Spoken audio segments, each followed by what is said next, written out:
Hello students, I'm Mr. Parmenter and I'm so happy to be here with you as we read and learn together. Please be sure you have a paper and pencil ready for today's learning activities. I'll be waiting right here.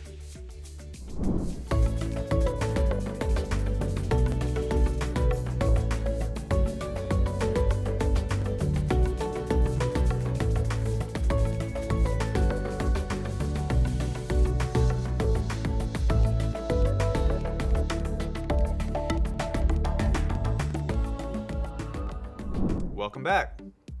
I know that some of you have been here for our other lessons and know that we've been reading from a great book called How to Steal a Dog.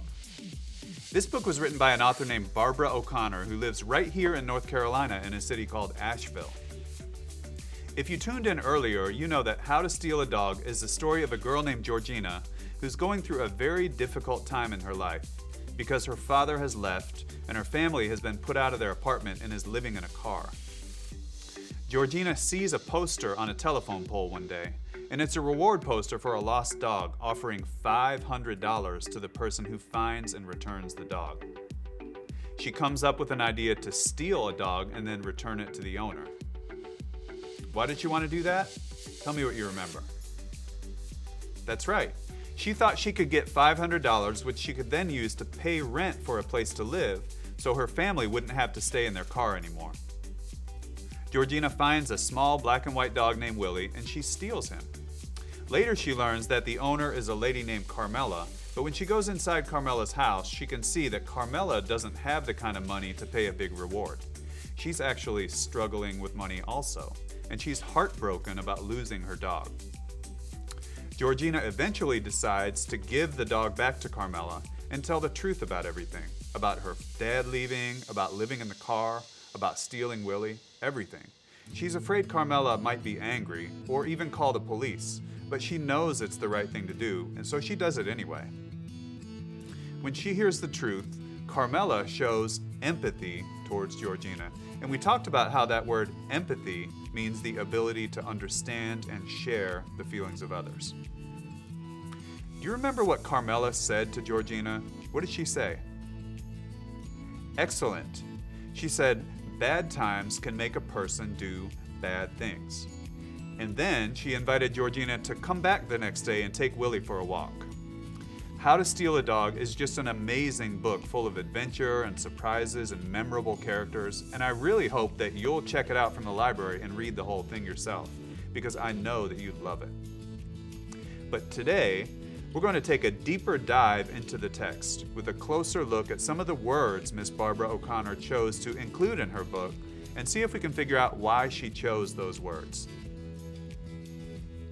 When an author is writing a story like How to Steal a Dog, she's trying to paint a picture in your mind that gets the characters and story details just exactly right. That's where choosing the right words is so important. Have you ever slammed your finger in a door or hit it with a hammer? I hope you haven't, but if you have, you probably let out a sound when that happened. How would you describe the sound you made? Can you make that sound for me right now? Try not to scare anyone around you. Wow, that was loud. Would you say you shouted or you yelled? Those words are okay, but do they really capture the pain of that moment? Or do we need something stronger? If you want a word that really shows how bad that hurts, how about screamed? How about bellowed? Or what about saying, I howled? If an author were to choose words like screamed, bellowed, or howled, it would really let the reader know how much hitting that finger hurt. And that's what good authors do that really help us to experience the story the way that they want us to. In How to Steal a Dog, Barbara O'Connor does a brilliant job of choosing just the right words. Let's take a look at a few examples. At the very beginning of the story, Georgina is feeling embarrassed about the fact that she's living in a car. She doesn't want her friend Luann to find out, and so she tells a lie to cover it up. Luann doesn't believe her and starts to look suspicious. The author could have just said Luann looked suspicious and let us figure out for ourselves what that looks like. But she wanted to choose the perfect word to capture that look. Now, let's put the story on pause for a second. And I want you to imagine a situation where there's only one cookie left in your house, and it's supposed to be for your sister. But those cookies are so good that what do? Be honest. That's what I thought. If you're like me, you just can't help yourself and you eat the last one. Your sister comes looking for that cookie and she asks if you ate it, and you just don't want to admit it because you know she's going to be really mad. So you say, it wasn't me. And you don't know it, but you have a little crumb on the corner of your mouth and your sister sees it. Make a face like you think your sister will make at that moment. What does it look like? Here's what my sister would be looking like. Look at my eyes. You see how they're closing a little bit? That's called squinting. And that's the word Miss O'Connor chose to describe Luann's look. It doesn't say she looked suspicious. It says she kept looking at me with that squinty-eyed look of hers. The author's choice of words here gives us a powerful picture in our minds so that we can understand her meaning better. Let's look at some text from a later part in the story. Remember later on in the story, after Georgina steals the dog, she's hoping the owner will be rich and give her a big reward so that she can get a better place to live. But when Georgina meets Willie's owner, Carmela, and goes into her house, it's pretty clear that's not going to happen. How does the author make that clear? By painting a picture in our minds that shows what Carmela's house looks like. The author could have just said the house looked messy and old and left us to use our imaginations, but that's not what she did. Listen to this part of the story. When we got inside, I looked around to see if Carmela's house was really as bad as it had looked from out on the porch. It was.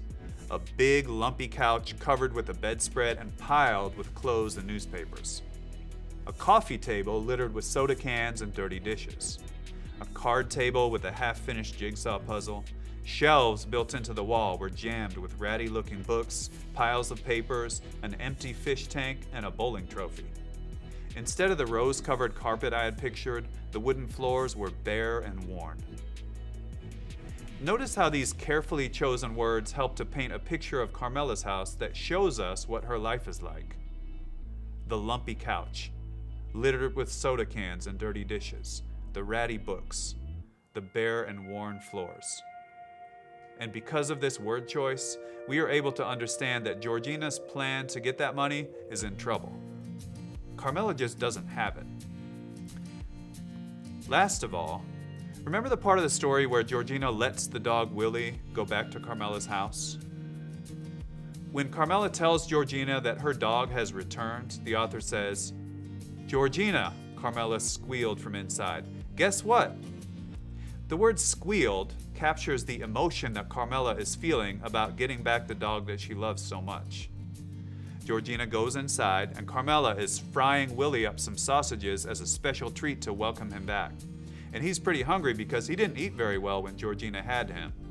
And the book talks about the sizzle of the sausages on the stove and says that when Willie ate them, that he gobbled them up. Those carefully chosen words help us to really hear those sausages cooking and to see how hungry Willie is when he's eating them.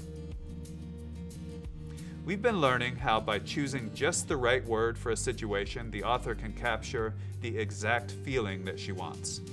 Now it's your turn to try. Get your paper and pencil ready, and I'm going to give you a situation and ask you to practice finding just the right word for it. We're going to start with a word that is used probably more often than any other word in stories, but it doesn't have a lot of feeling by itself, and that is the word say or said. If you want to help the reader to really understand what's happening in the story, you just need to choose the right word to fit what's happening. So you'll remember that we talked about when you hit your thumb with the hammer. You don't say ouch, you scream it, or you bellow it, or you howl it. Imagine how a character would say something if they were angry. What are some words we could use instead of said? Take a little time and write down 3 examples.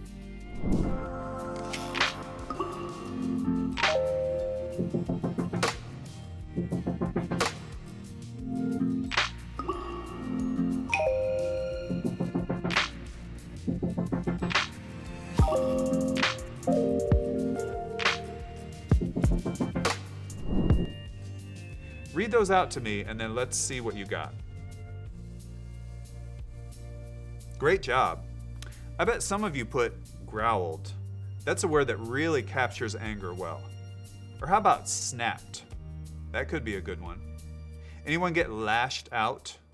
All three of those examples and more could really capture that angry feeling well. Let's try another one. How about your friend gives you a piece of chocolate? And chocolate is already your favorite, but this is probably the best chocolate you've had in your life.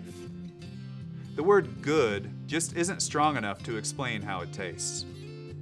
Take a little time and on your paper write down 3 words that do a better job of capturing the taste of that chocolate.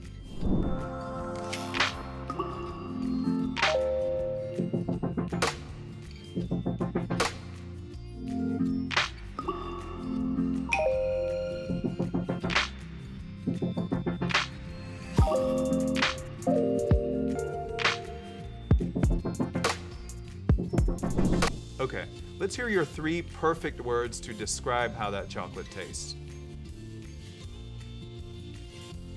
Nice work. I bet the number 1 word people had was delicious. What about mouth-watering? Did any of you write down scrumptious? All 3 of those words, and probably a lot of other ones that you came up with, would do a better job of capturing the incredibleness of that chocolate instead of just plain old good. Today we learned about word choice in stories and how authors think very carefully about which words to choose so that they can make pictures in your mind that get the story details and characters just exactly how they want them.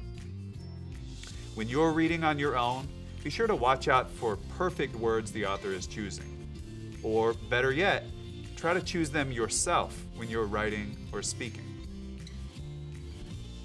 Thank you for being here to learn with me today. I hope you'll come back next time so that we can continue to sharpen your reading skills with some nonfiction.